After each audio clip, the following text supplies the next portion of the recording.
Remember to subscribe to our YouTube channel at NDN Nigeria.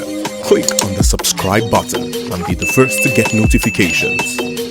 Minister of Niger Delta Affairs, Senator Godswill Akpabio, and members of the Niger Delta Development Commission NDDC Interim Management Committee recently appeared before the Senate Ad Hoc Committee investigating how the sum of about 80 billion was appropriated by the Commission between October 2019 and May 2020.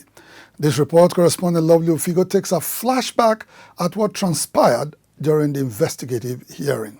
The investigative hearing, coming on the heels of alleged financial recklessness by the NDDC, was to ascertain the veracity of several petitions before the National Assembly. In exercising its oversight powers over the NDDC and its supervising Ministry of Niger Delta Affairs, the Senate Ad Hoc Committee summoned Senator Akpabio and interim management of the NDDC to appear before it and account for how over 80 billion naira was appropriated between October 2019 and May 2020. During the two-day investigative hearing, the Senator Olubunmi Adetunbi-led committee queried the justification of sundry expenses made by the NDDC in the period under review, including 2.6 billion naira spent on medical allowances for staff as well as 790 million naira earmarked for interest. We noticed several kinds of allowances that are being paid to staff in NDC. And we were wondering what is the source of these authorizations and approval. I cite some examples. Acting Managing Director of the NDDC, Professor Kemebradikumo Ponde, in his submission observed that since its appointment in February this year, expanded interim management of the NDDC had spent a total of 59.1 billion naira. He said 38.6 billion naira was used to settle historical debts on previously awarded contracts, while recurrent expenses gulped about 20.1 billion naira. On alleged illegal allowances paid by the NDDC under his watch, Professor Ponde noted that it was made in accordance with already established conditions of service approved by previous boards of the Commission. That for medical checkup allowance was approved in 2012 and was signed by Professor Tarila Tebepa. We talked about interest, MD's interest of 51.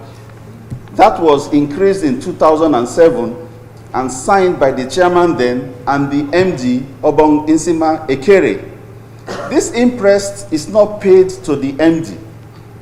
The interest is not paid to the EDP or the EDFA. They are paid to staff who manage this. For his part, Senator Godswill Akpabio thanked the federal lawmakers for instituting a probe into the activities of the NDDC, which in his estimation had been mismanaged and unable to meet the aspirations of largely underdeveloped communities in the Niger Delta since its establishment in the year 2000. He, however, urged them not to lose sight of the fact that some of the allegations of malfeasance preferred against the NDDC were politically motivated. He said it was to sanitize the NDDC and reposition it to deliver on its mandate that President Muhammadu Buhari in September last year ordered a forensic audit of the Commission's activities. There is need for us to do a forensic audit of the NDDC. Not just staff forensic, not just procedural forensic, not just the organogram, but at the end, let us set up a management structure. Let us set up a workable, a fit-for-purpose procedure that will stop wastages and leakages in the system. As their own contribution towards the realization of a brand new NDDC, Senator Akpabio urged members of the National Assembly to look into certain factors militating against effective service delivery by the NDDC, one of which is its inconsistent budgetary processes. For the region to take maximum benefit of the NDDC, we must rejig the way we pass budget so that we can get it done on time. And please, sir, one more thing. It is important for us to come to the Parliament, to come to the chambers, both in the House of Reps and in the Senate. with the details of the budget. When you pass line budget, line items, health 50 billion, education 20 billion, this is, and then you say total 350, and then you drop a gavel. What normally happens is that two people, just two people, will take it to Hilton Hotel and sit down in Hilton Hotel to provide details. We wanted to do just 3 specialist hospitals in the next 1 year. Sir, out of over 10 billion that was injected in the 2019 budget, they brought out 100 million naira. 33 million for one specialist hospital, 23 million for one specialist hospital. But that was not what was given to you. What came before the parliament was above 10 billion. But at the end of the day, somebody removed the entire money and put 100 million for 3 specialist hospitals. It's frustrating when you look at the budget details and you get that kind of shock. We need you to help us to succeed. Earlier, Deputy Senate Leader Senator Ajayi Boroface, who on behalf of the Senate President declared open the 2-day investigative hearing, had hinted that the probe was instituted not to witch hunt perceived opponents but to make the Commission more accountable and responsive to its mandate as an intervention agency.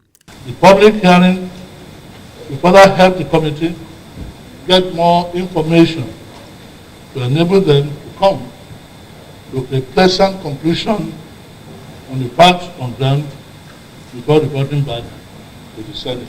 The Senate will be fair to all. Our aim is to get all evidence to make excellent decisions to benefit the citizens. At the sidelines of the investigative hearing, former acting managing director of the Nddc, Joy Nune, spoke to journalists accusing Senator Godswill Akpabio of engaging in corrupt practices and conspiring to remove her from office. Nune was, however, economical with the truth about her removal from office, which bordered on non-participation in the mandatory National Youth Service Corps scheme. Unlike former Finance Minister Kemi Adeosun, who voluntarily resigned her position when confronted with this same challenge and has maintained a low profile ever since, Nune has been throwing tantrums at the Honourable Minister of Niger Delta Affairs and current interim management of the Nddc. Worried by her incessant outbursts, not a few Niger Deltans have called on the sacked Nddc boss to make clarifications about her non-participation in the NYSC scheme. Inside the Niger Delta,